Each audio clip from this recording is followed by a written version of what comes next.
하겠습니다. 감사합니다. 사랑합니다. 이렇게 인사하실까요? 예. 감사합니다. 사랑. 예. 뭐 아주 당연하지만 너무나 좋은 인사 같습니다. 예. 우리 말씀을 듣겠는데요. 또 말씀을 듣기에 앞서서 이런 인사로 또 한번 하겠습니다. 우리는 은혜를 받은 사람들입니다. 예. 우리는 은혜를 받은 사람들입니다. 예. 우리 신자의 삶 속에서 그런 교회에서 많이 쓰는 용어 중에 은혜를 받았다라는 말을 생각할 때 크게는 당연히 값없이 받는 구원의 은혜를 생각하게 되겠고, 당연히 또 한 가지는 우리의 삶 속에서 좋은 것들, 말씀으로 은혜를 받고 찬양으로 또 기도 응답 받고 감동이 되는 것을 은혜로 표현해서 은혜 받았습니다. 뭐 그렇게 사용합니다. 그런데 근본적으로 이 은혜라고 하는 이 카리스라고 하는 용어가, 우리 또 카리스마라는 것 알지 않습니까? 약간 은사라 그래서 좀 강한 느낌이 있어요. 그래서 그냥 부드럽다기보다 하나님의 내 삶에 주권적으로 들어오셔서 거부할 수 없는 능력으로 우리의 삶을 주장하신다고 할 때 이런 은혜를 말할 수 있습니다. 그래서 마냥 부드럽고 좋고 그런 것이 아니라 때론 두렵기도 하고 근심되기도 해요. 나와 같은 자에게 왜 이런 은혜를 주시는지 놀라서 떨 때도 있지만, 그 강력한 임재에 굴복해서 하나님의 통치와 다스리심에 우리의 삶이 완전히 거기에 들어가는 것, 그것이 진짜 기독교에서 말하는 은혜인 줄 믿습니다. 그렇습니다. 우리는 모두 은혜를 받은 자들이고요. 우리가 계속해서 보고 있는 이 누가복음에 등장하는 인물들 모두 은혜를 받은 자들이에요. 그런데 오늘 성경에서 만나는 그 은혜는, 은혜 받은 사람들, 또 천사가 인사하는 은혜 받은 마리아에게 너는 은혜 받은 자다, 평안할지어다 할 때 그것이 세상에서 느끼는 그러한 마냥 좋은 것, 그것이 아니라 하나님의 위대한 손길로 우리가 우리의 좀 보잘것없는 인생이 사용되어질 때 우리의 상황과 형편과는 아무 상관없이 우리의 삶에 놀라운 일이 일어난다는 것, 그것을 발견하게 될 것입니다. 그래서 우리가 보고 있는 이 누가복음의 서막, 아직도 서막이죠. 아직도 예수님 탄생 이전에 있었던 일을 말하기 때문에 이 예수님 오실 길을 준비하기 위하여 한 사람 한 사람을 준비하시는데, 보면 그래요. 어떤 자격이나 어떤 특별한 능력이나 아니면 뭔가 이렇게 대단한 것이 있어서 찾아가시는 것이 아니라 오히려 불가능한 집, 더 이상 아기를 못 낳는 집, 또 오늘은 아기가 아직 필요하지 않은 집, 아기가 생겨서는 안 되는 집에도 하나님은 찾아가셔서 그것을 굴복시키시고 그것을 이루게 하시는 것이 참 진정한 은혜이고 복음입니다. 그러기에 오늘도 말씀을 통해서 우리와 같은 보잘것없는 그 인생의 은혜의 빛을 주시고 세상이 감당할 수 없는 믿음도 허락하셔서 우리가 감히 할 수 없는 그러한 놀라운 일들을 우리 삶에 펼쳐내시는 것, 또 우리 교회에 그 일을 시키시는 것, 여러분 그것을 믿고 함께 나아가기를 간절히 축복합니다. 자, 지난주에는요, 평생 아들을 낳기 소원했지만 이제는 더 이상 나이가 많아서 다 포기하고 있었던, 그래도 기도는 끊임없이 했던 그 가정에 찾아가시죠. 바로 사가랴와 엘리사벳, 그 집에 가셔서 세례 요한을 약속해 주십니다. 우리가 그 뒷부분을 잘 살피지 않았는데요. 그렇습니다. 어떤 일이 벌어졌냐면, 그렇게 응답을 받고 나오니까 나오기 전에 뭐랄까요, 그 사가랴가 믿질 않았어요.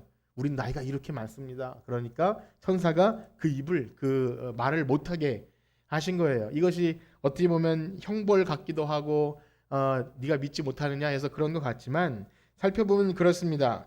벌이라기보다 아브라함도 그렇고 사라도 그렇고 나이 많아 늙은 집에 아들을 주신다고 할 때 그걸 믿는 게 더 이상한 거죠. 그래서 저희는 그럴 수 없습니다. 그래서 이렇게 입을 닫으시는 것이 뭐 형벌이라기보다는 후에 아들 이름을 요한이라고 하기로 하고 진짜 요한이라고 그 글에 쓰는 것을 볼 때 그때 말문이 열리게 됩니다. 그래서 이렇게 보시면 좋을 것 같아요. 하나님의 음성이 메말랐던 그 침묵의 시기를 그 삶으로 이렇게 그림 언어로 보여주는 거죠. 그가 침묵하는 동안 얼마나 답답했겠습니까? 그러나 실제로 천사의 그 예언한 대로 아들이 태어났고 그때 요한이라고 했을 때 입이 뻥 뚫렸죠. 이런 거예요. 마침내 약속대로 아들을 주시는 것으로 새로운 말씀의 시대가 열린다. 이제까지 계시가 없었고 암흑과 같은 침묵의 시기를 이제까지 지나왔지만 하나님이 계획하시면 이제 이렇게 열어주신다는 거죠. 어찌되었든 본문이 보여주는 핵심은요, 하나님은 능치 못함이 없으시고 기도와 간구를 들어주시는데 사람의 어떤 자격이나 뭐 어떤 상황과 여건을 보시는 것이 아니라는 거예요. 곧 하나님의 뜻이면 전적으로 개입하셔서 그 일을 진행해 나가신다는 겁니다. 그렇게 하나님은요, 사가랴의 입은 닫으셨지만 엘리사벳의 태는 열어주셨어요. 닫을 것은 닫으시고 열을 것은 열어주시는 거예요. 누가 하십니까? 하나님이 하시는 거예요. 하나님이 주권적으로 개입하셔서 막을 건 막고 닫을 건 닫으시는 거죠. 그렇습니다. 우리 이제 이어지는 모든 또 마리아에게 찾아오시는 모든 것을 볼 때 다 하나님이 하시는 거예요. 그들이 원해서 이건 혹은 원치 않아서 이건 하나님이 주도권을 잡고 이 일을 이끌어 나가시는 것을 볼 때 때로는 힘을 빼게 하실 때도 있고 아무런 가능성을 없애버리시는 것처럼 보일 때도 있지만 또 연약한 자리에서 기도하면서 이렇게 울부짖을 때도 있지만 마침내 하나님께서 그 놀라운 일을 이루어 주신다는 것입니다. 그래서 그 놀라운 이야기를 계속해 볼 텐데요. 우리 26절, 27절을 다 같이 읽어보겠습니다. 26절, 27절 시작. 여섯째 달에 천사 가브리엘이 하나님의 보내심을 받아 갈릴리 사람이란 동네에 가서 다윗의 자손 요셉이라 하는 사람과 약혼한 처녀에게 이르니 그 처녀의 이름은 마리아라. 아멘. 이 사실에 기반하여서 기록하기를 힘썼던 누가는요, 지금부터 일어났던 이야기가 방금 전 우리가 들었던 그 사가랴와 엘리사벳에게 그 아들을 주기로 약속한 그 사건 이후에 6개월이 지난 그 이유라는 것을 시간적으로도 말해준과 동시에 그 사건과 이 사건이 연결되는 그 별개의 일이 아니라 연결되고 있음을 이렇게 말해주고 있죠. 그렇습니다. 예수님이 오실 길을 예비하기 위해 이 말라기에서 예언한 그 엘리야의 심정과 그 능력을 가지고 보내주기로 한 세례 요한은 예수님 6개월 이전에 그 사가랴와 엘리사벳 배에 잉태가 됩니다. 그리고 6개월 이후에 예수님이 생겨나니까 6개월 되면 아기가 한 주먹보다 더 당연히 커질 것이고 그 예수님은 아마 콩보다 더 작은 아직 서로 뭐 이렇게 대화도 없는 아직 나타나지 않은 상태인 것이고 지금의 주인공은 사실 엘리사벳과 사가랴 또 마리아가 될 것입니다. 읽으신 대로 여섯째 달에 하나님의 천사 가브리엘이 또 찾아옵니다. 사가랴와 엘리사벳에게 찾아갔던 그 좋은 소식을 전하는 가브리엘이 찾아가죠. 이 가브리엘은 좋은 소식을 전하는 천사로 알려져 있는데요. 하나님의 계시가 완성되기 전에는 이렇게 천사 또 환상이나 또 꿈이나 이런 것으로 하나님이 자기 뜻을 계시하시죠. 그래서 지금도 천사가 나타나서 뭐 그런 것을 뭐 기대하실 수는 있지만 별로 그런 일은 일어나지 않을 것 같습니다. 이 천사가 신기한 것은 맞지만 그래서 너무 높인다거나 하게 되면 초대교회도 그렇고 좀 가톨릭도 그렇고 천사를 좀 많이 뭔가 흠모하고 숭배하거나 그런 게 있어요. 그래서 날개를 달고 머리에 링을 달고 이렇게 우리를 수호해 줄 것 같은, 그런데 성경에서는 동일하게 사람의 모습으로 나타나서 하나님의 심부름꾼처럼 오지만 하나님의 대리자이기 때문에 직접 하나님이 오신 것과 마찬가지인 그런 심부름꾼으로 사자로 여기시면 될 것 같습니다. 어차피 그 시편이나 이런 데 보면 천사도 우리 일을 흠모한다 그러지 않습니까? 하나님이 우리를 얼마나 높이시는지 천사도 그렇게 한다니까 천사를 부러워할 필요는 없겠죠. 이 천사가 신기한 것은 맞지만 높인다고 하는 것은 신앙에 그렇게 도움이 되지는 않을 것 같아요. 그런데 천사가 가브리엘이 간 곳은 어디냐면 그것이 중요하죠. 어디로 갔냐면 갈릴리 나사렛이란 동네에 갔어요. 우리 뭐 교회 오래 다니신 분들이야 갈릴리 하면 예수님이 활동하시던 곳이기 때문에 갈릴리 어부, 나사렛 이런 거 다 아주 그냥 익숙하지만 그 당시에 이 갈릴리 나사렛이라는 이름을 들으면 우리가 생각하기에 되게 낙후된 지역, 뭐 우리나라의 낙후된 지역을 또 찾기는 어렵겠지만 아니면 제3세계나 이런 데 좀 낙후된 지역이 있지 않습니까? 그래서 뭐 땅값 혹은 뭐 교육 이런 거라 생각하면 전혀 관계가 없는 그런 곳이라고 생각하면 됩니다. 여러 가지 자료에 보면 그 동네 로마 군대가 주둔하였다고 그래요. 뭐 군대 자체가 나쁘진 않지만 뭐 군이 이렇게 진을 쳤던 그런 곳이 썩 그렇게 아름답지는 않죠. 그래서 뭐 미군이 있었던 곳 보면 이렇게 유흥이나 사창 이런 것이 많아서 교육하기엔 그렇게 좋지 않은 뭐 그런 선입견이지만 사실이 또 그렇게 아마 그 동네도 그렇게 좋은 동네는 아니었을 것입니다. 그리고 여러 가지 이렇게 상황들 또 요한복음에 보면요 나다나엘이 예수님을 소개받을 때 나사렛에서 어찌 선한 것이 날 수 있겠느냐 할 정도로 그냥 딱 그 나사렛 하면 아주 천한 동네, 결코 거기서 좋은 소식이 날 수 없는 그런 동네에 가브리엘이 거기 간 거예요. 그 중에서도 아주 초라하고 그 동네에서도 누구에게 찾아갑니까? 다윗의 자손 요셉이라 하는 사람과 약혼한 처녀. 여기 앞에 수식어가 붙지 않으면 거의 존재 자체가 드러나지 않는 다윗의 자손 요셉이라 하는 사람과 약혼했기에 이름이 드러나는 그 처녀 마리아. 그래서 일단 다윗의 자손 요셉이라는 표현은요, 이제 태어나게 될 아기 예수님이 다윗의 혈통에서 나올 그런 언약의 성취라는 측면에서 의미가 있지만 실제로 요셉과 피 한 방울 섞이지 않은 것 아닙니까? 그러니까 그 혈통이라고 할 만한 것이 없어요. 그리고 실제 여기에 요셉은 등장하지도 않습니다. 그래서 이전에 보면 그 사가랴와 엘리사벳 이야기와는 약간 결이 다른 거죠. 중요한 것은요, 말씀드린 대로 이 약혼한 처녀, 여기서 이게 말씀을 보면 그 처녀의 이름 마리아 하면서 처녀를 굉장히 강조해요. 아, 처녀였던 것이 중요한 것인가? 오늘날 우리들의 생각에 완전히 오늘날은 아니지만 그래도 최근까지의 근대나 이런 때 보면 그게 굉장히 중요한 것이었잖아요. 예, 남성 중심의 사회에서는 그게 얼마나 중요한 거예요. 그래서 뭐 순결을 중요한 것인가? 혹은 가톨릭에서 말하는 예수님이 원죄 없는 상태로 잉태되었다고 하는 그런 그게 무염 시태라고 합니다. 무염 뭐 이렇게 그런 용어가 있는데 그런 교리를 설명하기 위해 좀 도움이 되는 근거였을까요? 그래서 가톨릭은 마리아조차 죄가 없는 상태를 굉장히 많이 주장해요. 예수님을 낳았기 때문에. 그런데요, 그런 의미보다도 여기서 강조하는 것은 뭐냐면 지금 천사가 찾아간 그 여인의 신분이 그렇다는 거예요. 뭡니까? 가장 연약한 동네에 아무도 알아주지 않는 자그만 꼬마 소녀. 아마 그 당시에 결혼 연령으로 봤을 때 아마 한 12살 되었을 것이라고 생각이 됩니다. 예. 당시에 약혼을 하면 같이 사는 것이 아니라 법적으로 정혼을 했지만 1년 동안은 서로 동거를 하지 않는 상태에서 또 어떤 여러 가지 이유로 시험 테스트를 받는 거죠. 그 사이에 무슨 일이 벌어지면 특히나 간음이나 이런 것이 있으면 혹은 뭐 임신을 할 거나 하면 어떻게 되는 거죠? 결혼은 물론이고 돌에 맞아 죽을 수밖에 없는 그런 가장 약자이고 자기가 원해서 결혼하는 것도 아닌 부모가 이렇게 하라고 해서 했는데 그것도 어떤 시험대를 거쳐야 되는 가장 연약한 어떤 한 소녀에게 찾아오신 거예요. 그러니까 이 이야기 자체가 말도 안 되는 이야기인 거죠. 그런데 천사가 나타나서 하는 이야기가 무엇인가요? 우리 그 말씀을 한번 읽어보겠습니다. 28절에서 30절입니다. 시작. 그에게 들어가 이르되 은혜를 받은 자여 평안할지어다. 주께서 너와 함께 하시도다 하니 처녀가 그 말을 듣고 놀라 이런 인사가 어찌민가 생각하매 천사가 이르되 마리아여 무서워하지 말라. 내가 하나님께 은혜를 아멘. 천사가 말합니다. 은혜를 받은 자여 평안할지어다. 주께서 너와 함께 하시도다. 좋은 말인 것 같긴 해요. 아까 인사한 것처럼 은혜 또 평안. 그런데 마리아로서는 도무지 이해가 되지 않아요. 또 여기서도 처녀란 말을 또 강조하죠. 그 말을 듣고 놀랐다는 거예요. 그 처녀에게 은혜와 평강은 무엇이어야 은혜와 평강일까요? 그냥 시집 잘 가면 되는 거예요. 어떤 이변이 생기면 안 되는 겁니다.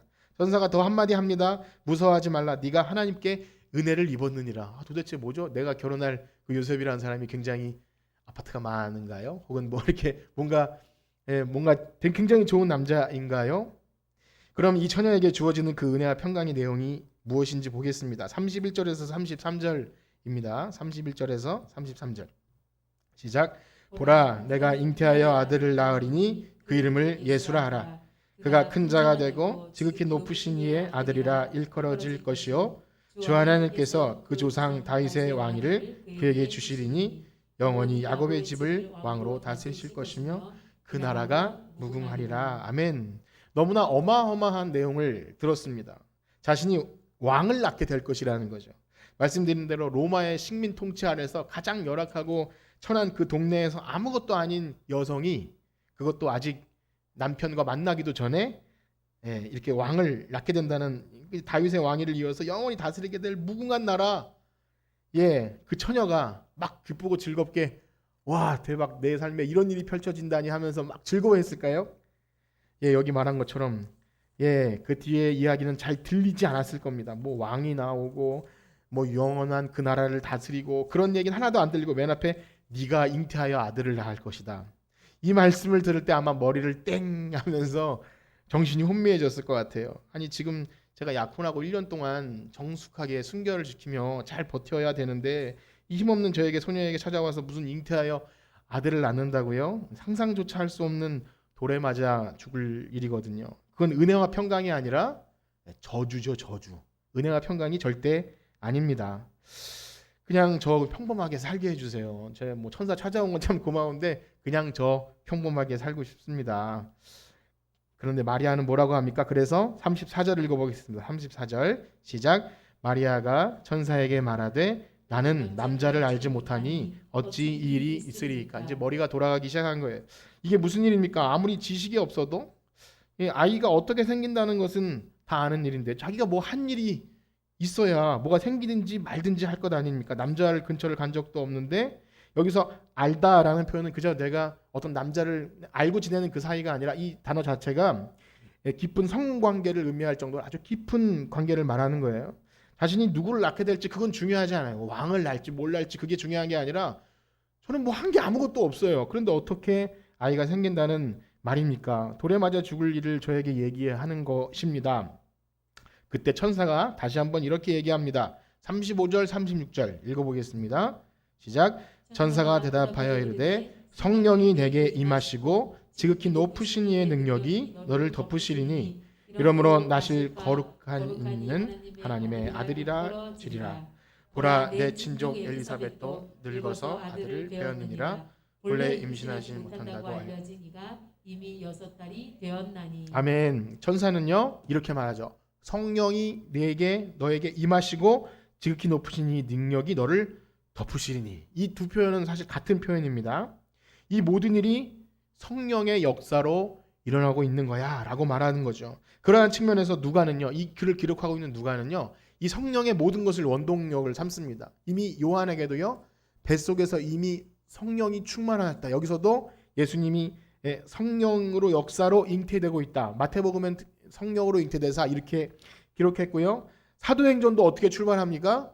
초대교회 성령이 임함으로 이 모든 일이 벌어지는 거예요. 그러니까 누가는 성령님의 역사를 계속 그 중심에 기록하고 있어요. 특별히 여기 지극히 높으신 이의 능력이 너를 덮으시리니 하는 이 표현은요, 잘 쓰이지 않는데 창세기에서 하나님의 영이 수면을 운행하시느니라 할 때 그 운행이라는 것을 창세기를 할 때 그렇게 설명드렸는데 좀 너무 오래됐지만 하나님이 이 세계를 닭이 알을 품듯이 이렇게 품고 계시는 그런 모습, 또 성막에서 하나님의 영이 임재할 때 그 위에 이렇게 그림자처럼 임하는 그런 모습, 덮으신다라는 표현으로 그 마리아에게 성령이 너를 그렇게 품고 계신다라는 말을 하는 거예요. 즉 마리아를 통해서 하나님이 새 창조로 두 번째 아담 예수 그리스도를 나게 하심을 이렇게 말씀해 주시고 있는 것입니다. 그런데 여기서 우리가 이 동정녀 탄생 이야기를 들으면 여기 앉아 계신 여러분들은 뭐 교회 오래 다니신 분들이기 때문에 워낙 익숙하게 들어서 그냥 별 느낌 없이 들으시겠지만 사실 이 교리에 의문을 갖는 사람도 많고요. 교회에 나와서 여러 가지 걸리는 것이 많겠지만 그 중에 한 가지가 아니 처녀가 어떻게 아무 일도 없이 잉태를 했는가, 무슨 다른 것으로 이렇게 핑계대서 그렇게 하는 건 아닌가, 여러 가지 의문을 제기하는 경우가 많아요. 사실 뭐 그것만 해결되면 내가 이제 믿음 생활 잘하겠다라는 그것도 아니지 않습니까? 사실 교회에서 못 믿을 게 한두 가지입니까? 태초에 하나님이 천지를 창조하셨느니라부터 시작해서 하늘에서 만나가 내리고 또 홍해를 맨 땅을 바다를 건너서 홍해를 건너게 하셨고, 사실 그게 더 대단한 거 아닌가요? 또 태양과 달이 멈춘 적도 있었고, 예수님은 물고기 2마리와 보리떡 5개로 5천 명을 먹이셨다는데 그런 물리적으로 뭔가 설명할 수 없는 것이 엄청 많은데 이렇게 꼭 굳이 잉태를 성령으로 되었다고 하는 것은 참 믿기 어려운 부분입니다라고 생각을 많이 해요. 특별히 오늘날과 같이 이 과학기술과 의학이 많이 발달한 시대에는요, 도대체 마리아의 뱃속에 무슨 일이 일어났길래 남자와 어떤 그런 것이 없이 과연 잉태를 할 수 있을까, 이렇게 거기에 집중해서 생각하면 참 어렵습니다. 사실 이건 누구한테 설명해 줄 수 있는 일이 아니에요. 요즘 어린 아이 꼬마들에게도 주일학교 다니는 아이들, 우리 집에 큰 딸에게도 물어봐도 물어보지 않아도 이렇게 어린이집에서 와서 저에게 이렇게 얘기해요. 아빠, 우리는 아빠 배에 있는 씨앗이 엄마의 뱃속에 들어가서 그렇게 생겨난 거지요.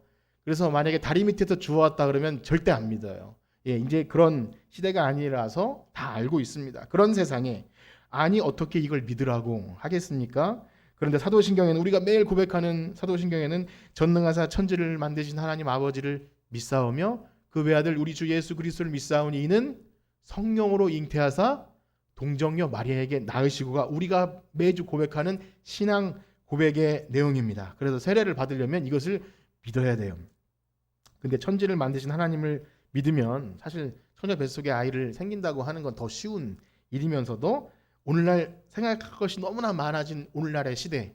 그래서 여러 가지 소설과 그 기독교 역사 속에서 그 이야기를 가지고 뭔가 이렇게 좀 꼬아서 얘기하는 약간 이상한 쪽으로 가는 많은 소설들도 있었고 사람들의 시도가 있어서 그것을 선뜻 누구에게 기독교 교리라고 얘기하기가 또 어려운 부분도 있고 그거 안 믿어도 구원 받는 거 아니야 라고 생각하는 경우도 있습니다. 그런데요, 이러한 신앙 고백이 생기게 된 배경에는요, 이것을 꼭 믿어야 안 믿어야 그 조건이 원래는 아니었지만 초대교회는 예수님이 사람의 몸으로 오신 인성과 또 하나님이신 신성을 부인하는 많은 이단들이 있었어요. 그렇기 때문에 이것이 꼭 들어가야 했던 거예요. 그래서 예수님은 마리아의 몸에서 태어났지만 이렇게 요셉의 어떤 그런 관계가 아닌 성령으로 잉태되었기 때문에 이것은 우리가 절대 하나님이시고 절대 사람이신 것을 부인할 수 없는 그런 교리로 삼은 거죠. 그런데요, 그 많은 복잡한 것보다 중요한 건 사실 예수님의 탄생 이야기와 잉태 이야기는 여기 누가복음과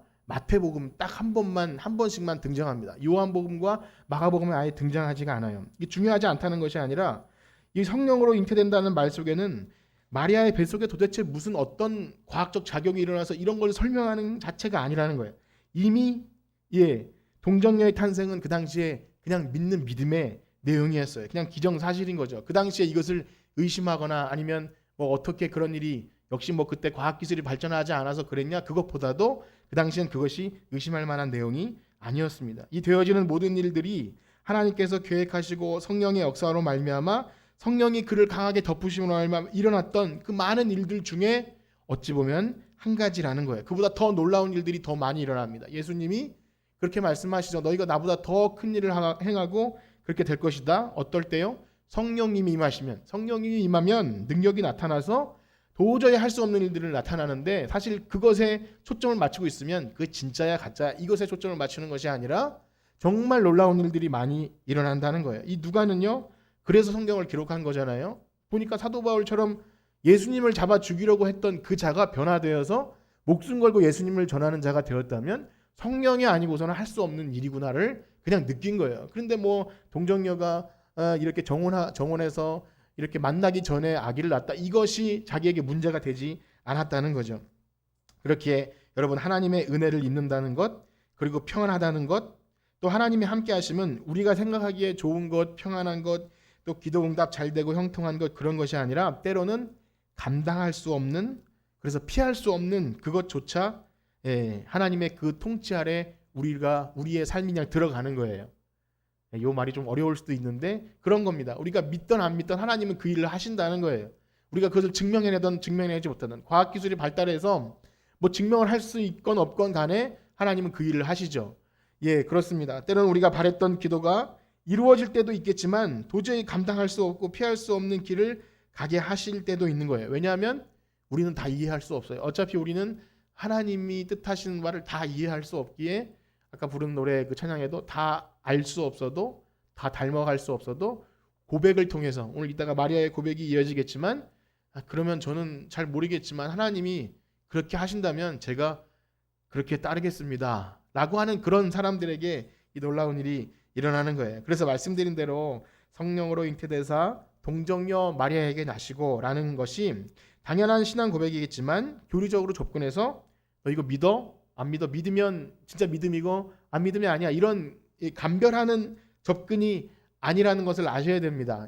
너 정말 이걸 믿어야 돼. 이거 못 믿으면 너 뭐 교회 다니는 것도 아니고 목사도 아니고 그렇게 접근할 필요가 없는 거예요. 성령님이 임하시면 전능하사 천지를 만드신 하나님 아버지를 믿는데 그 모든 것이 무엇이 문제가 되겠습니까? 그 다음도 마찬가지고 우리의 삶을 변화시키는 하나님의 능력을 믿는다면 그것이 내가 이걸 믿어야 돼 말아야 돼 이렇게 고민할 필요가 없는 거죠. 오히려 이런 겁니다. 이 성령으로 잉태되고 동정녀 마리아를 탄생을 믿는다고 하는 사람이 이것을 정말 믿는다면 그의 삶에 성령님이 임하시면 모든 것이 가능하겠구나 라는 그런 것을 믿으면 우리 삶에 큰 변화를 일으키시고 능력이 나타나서 성령의 열매가 나타나는 것으로 그것을 믿음이 드러나야 되는데 오히려 그런 것이 없다면 아마 이렇게 세상 사람들이 비난할 거예요. 그걸 믿는 사람이 그래?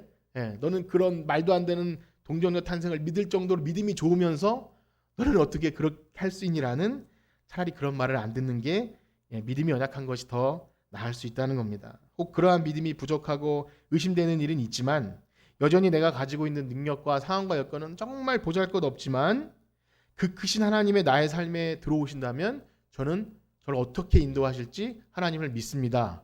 여러분 그런 고백을 하는 여러분들 되시길 축복합니다. 사실 누가는요 성령으로 변화받아서 복음과는 전혀 반대의 삶을 살았던 인생들의 놀라운 삶을 봤기 때문에 그것을 증명할 필요는 없어요. 말씀드린 대로 누가가 이걸 다 증명해내기 위해 쓴 것이 아니라 사실들을 기록하면서 뭐랄까요 그 당시에 일어났던 정황들을 자기의 믿음의 토대 안에서 기록하는 거예요. 자 그러면 더 중요한 것은 무엇이죠? 정말 그렇게 믿고 고백하며 하나님께 나의 주권을 다 드리고 그런 사람들은 믿을 수 없는 것조차 믿을 수 있는 믿음을 가진 사람들은 어떤 사람입니까? 우리 37절 38절 읽어보겠습니다. 시작. 대저 하나님의 모든 말씀은 능하지 못하심이 없느니라. 마리아가 이르되 주여 종이오니 말씀대로 내게 이루어지이다 하매 천사가 떠나가니라. 아멘. 그렇습니다. 그것이 하나님의 말씀이라면 당연히 이루어질 것입니다. 나는 주의 여종이오니 말씀대로 내게 이루어지이다. 이 마리아의 순종, 이것이 바로 복음을 믿는 사람들의 그런 반응인 줄 믿습니다. 여러분 우리도 그렇게 반응하는 거예요. 성경의 하나하나를 다 믿어내기 위해서 성경 공부하는 거 아니고요. 설명할 수도 없고 또 합리적인 과학적인 증거를 들이밀 수도 없어요. 그것은 처음부터 가능한 일이 아닙니다. 그러나 성령의 역사는 이 모든 것을 가능하게 하십니다. 자신의 처한 위치나 불가능한 상황, 도저히 일어나서는 안 될 일을 할지라도 하나님이 그렇게 하신다면 아멘. 하나님의 말씀은 능치 못하심이 없습니다. 말씀대로 이루어지이다 하는 것, 이것이 진정 우리의 신앙 고백이 될 것입니다. 그렇게 될 때요. 여기 이제 처음으로 돌아옵니다. 그 은혜와 평안. 하나님의 성령이 우리를 덮으시고 우리가 감히 그렇게 할 때 우리가 감히 꿈꾸지도 못할 일을 나와 같은 자가 할 수 있을까 생각하지만 또 우리와 같은 작은 교회가 그런 어떤 큰 일을 할 수 있을까? 변화될 수 있을까? 정말 오래 믿었지만 변화될 수 없는 그런 것을 볼 때 너무나 두렵기도 합니다. 저 자신을 봐도 그렇고 그렇게 오래 믿고 신앙생활을 했지만 별로 나아진 것 없고 퇴보하는 것 같은 그런 모습을 볼 때 그러나 여러분 우린 포기하지 않습니다. 하나님의 영이 우리에게 임하시면 우리는 능히 할 수 있을 줄 믿습니다. 옆에 계신 분과 인사할까요? 하나님의 영이 임하시면 불가능한 것이 없습니다. 하나님의 영이 임하시면 여러분 그걸 믿으시나요? 그거 믿는 것이 동전도 탄생 믿는 것보다 훨씬 더 대단한 거예요. 그것이 복음이요 오늘날 우리를 그렇게 살게 하시는 것입니다. 오늘 말씀을 이렇게 마치려고 하는데요. 지난주에는 여러분 아프가니스탄 뉴스를 보면서 얼마나 마음이 착잡했는지를 몰라요. 그 탈출하려고 비행기에 매달려서 떨어지는 사람들, 또 자기 아이는 살려달라고 미군에게 철조망 너머로 아이만은 구출해달라고 하는 것, 또 어떤 개인적으로 어떤 분들이 이렇게 카톡으로 영상을 그 탈레반이 그 나쁘게 생각하는 사람들을 총으로 참수하는 영상을 보내줬는데 괜히 봤어요. 너무나 마음이 싫었어요. 그 굉장히 한동안 멍하니 있었는데 그런 걸 볼 때 참 어떻게 같은 하늘 아래서 그런 일이 있을까? 그러한 가운데 이번 주에는요. 대한민국 정부가 군용기를 보내서 우리나라에 협조한 협력자들 한 380여 명을 다 태워서 탈출시켰다는 얘기를 듣고 그 중에 절반 이상이 어린아이 막 갓난아기가 있어요. 이렇게 그 너무나 감격스러웠습니다. 진천이라는 그 생거 진천이라 하지 않습니까? 진천이라는 동생 플랜카드를 걸고 환영합니다. 이렇게 할 때 우리 그 외신 기자들은 되게 칭찬을 많이 해줬습니다. 그래서 그 작전명이 미라클. 작전명을 어떻게 그렇게 잘 만들어? 미라클 기적이잖아요. 기적, 미라클. 도대체 누가 그렇게 했는지 알고 싶지만 괜히 또 기독교인이 아니면 간증거리가 안 되지 않습니까? 그것보다 더 중요한 것은 정말 이것이 유례 없는 일이라고 해요. 그 굉장히 선진국 큰 나라도 몇 명밖에 못 데려가고 스웨덴이라는 나라는 선진국이지 않습니까? 그런데 대사관에서 일했던 그 친구들은 다 비밀리하고 자기네들만 빠져나오기도 했고 일본이라는 나라는 몇 명 없이 그냥 자기 본국 사람들도 못 건지고 나왔는데 우리나라는 그 협력자들의 가족까지 해서 한 알갱이도 남기지 않고 미군들의 버스를 이렇게 섭외를 해서 다 공항까지 태워와서 이렇게 실어왔대요.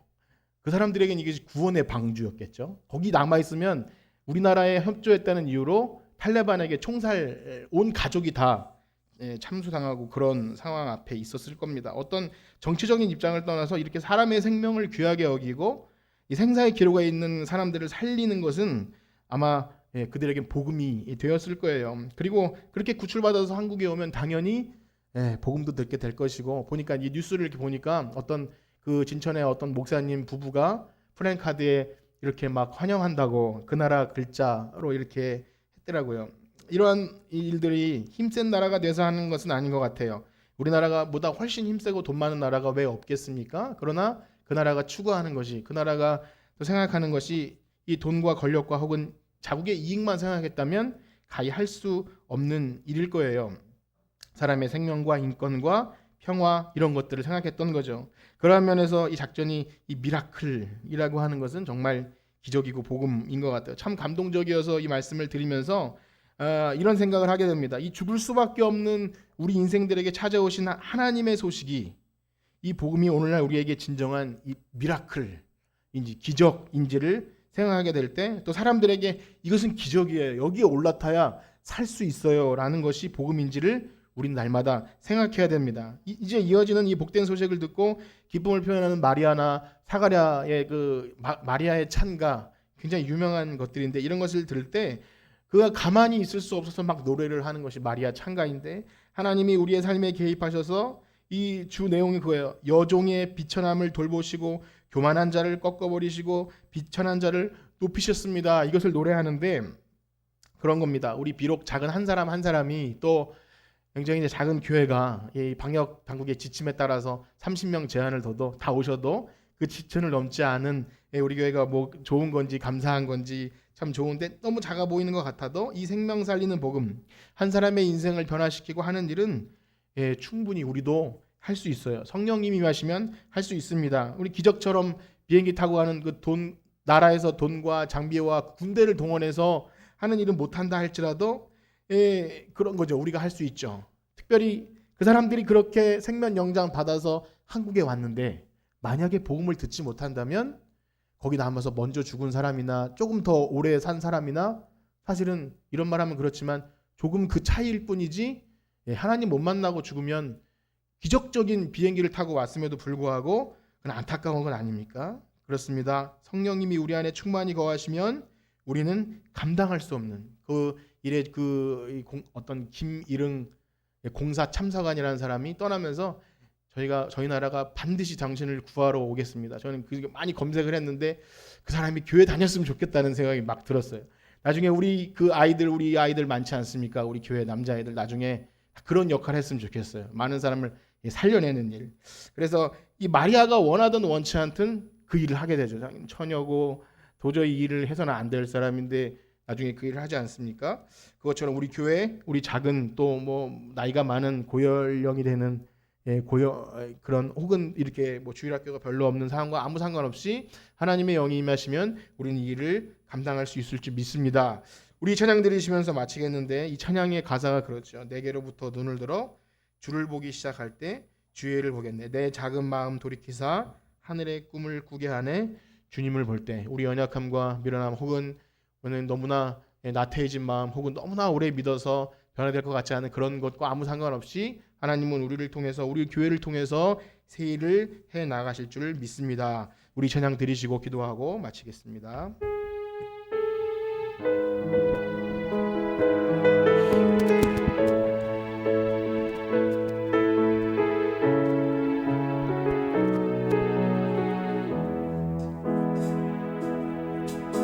내게로부터 눈을 들어 주를 보기 시작할 때 주의 일을 보겠네. 내 작은 마음 돌이키사, 내 작은 마음 돌이키사 하늘에 꿈꾸게 하네.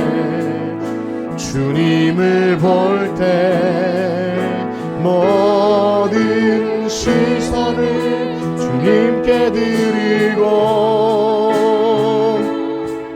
살아계신 하나님을 느낄 때 내 삶은 주의 역사가 되고 하나님이 일하기 시작.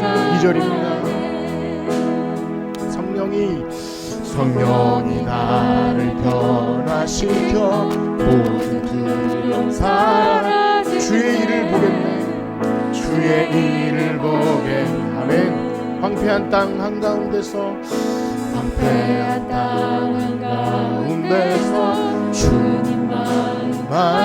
주님을 볼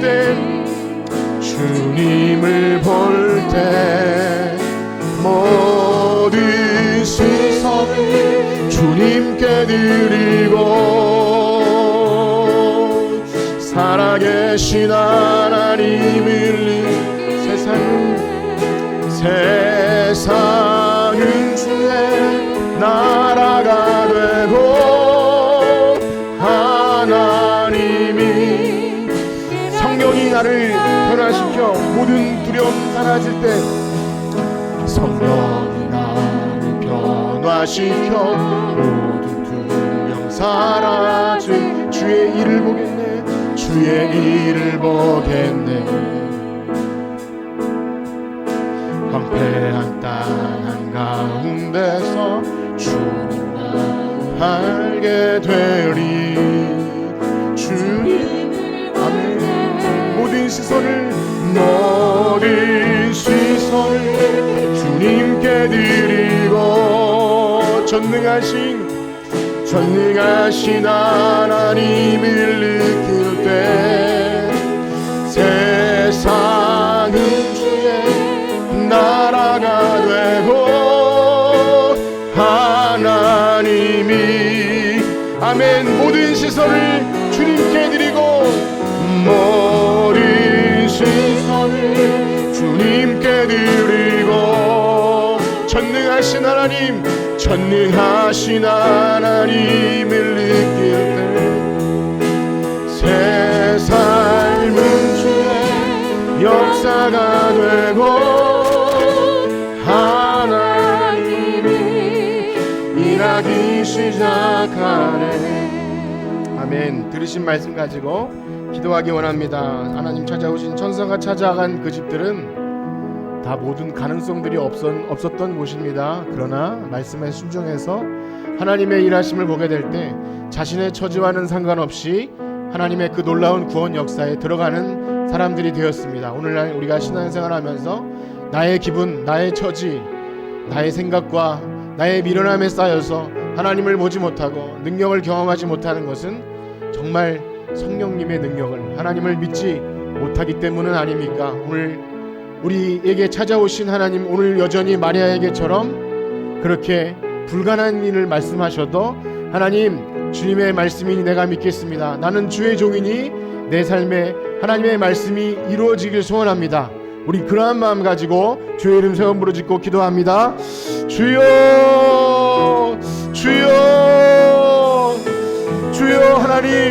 하나님을 믿지 못하는 것은 하나님이 능치 못하심이 아니라 내 생각이 너무나 복잡하기 때문이요, 나의 잣대와 나의 모든 미련함이 하나님의 능력을 제한하기 때문이 아닙니다. 하나님이 아무리 좋은 환경을 주셔도, 믿을 만한 아무런 조건을 허락하셔도, 하나님 더 조건이 없고 믿을 만한 것이 없던 시대보다 훨씬 하나님을 믿기가 어려워진 것은 도대체 무엇이 우리의 마음에 그토록 만듭니까? 하나님, 주를 믿는 것이 어찌나 어려운지, 하나님 내 작은 마음과 내 작은 눈으로 하나님을 평가하고 그렇게 아무것도 못하고 앉아있는 자신을 볼 때 너무나 미련함을 느끼는데, 그러나 하나님 우리에게 오늘도 말씀하십니다. 오늘날 우리에게 말씀하십니다. 은혜를 받은 자여 평안할지어다. 너는 은혜를 받았다. 네가 받은 것이면 충분히 하나님의 일을 할 수 있다 말씀하실 때 우리는 오늘도 하나님을 믿습니다. 주여, 믿습니다. 하나님의 말씀이 내 삶에 그렇게 이루어질 것을 믿습니다. 하나님, 나의 생각과 나의 미련함과 나의 고집은 내려놓고 하나님께서 내 삶에 역사하신다면 우리는 그 길을 걸어갈 수 있사오니 주님, 우리와 함께하여 주시옵소서. 은혜와 평강으로 우리와 함께하여 주시옵소서. 주님의 말씀이 우리의 삶에 이루어지길 소원합니다. 하나님 감사합니다. 인도하여 주시옵소서. 아멘. 이제는 우리 주 예수 그리스도의 은혜와 하나님의 무한하신 사랑하심과 성령님의 교통하심이 오늘 전능하신 하나님을 믿고 나의 처지와 상관없이 주님의 일을 계획한다는 것을 믿고 고백하는 성천교회 성도들 머리 위에 이제로부터 영원토록 함께 있을지어다. 아멘.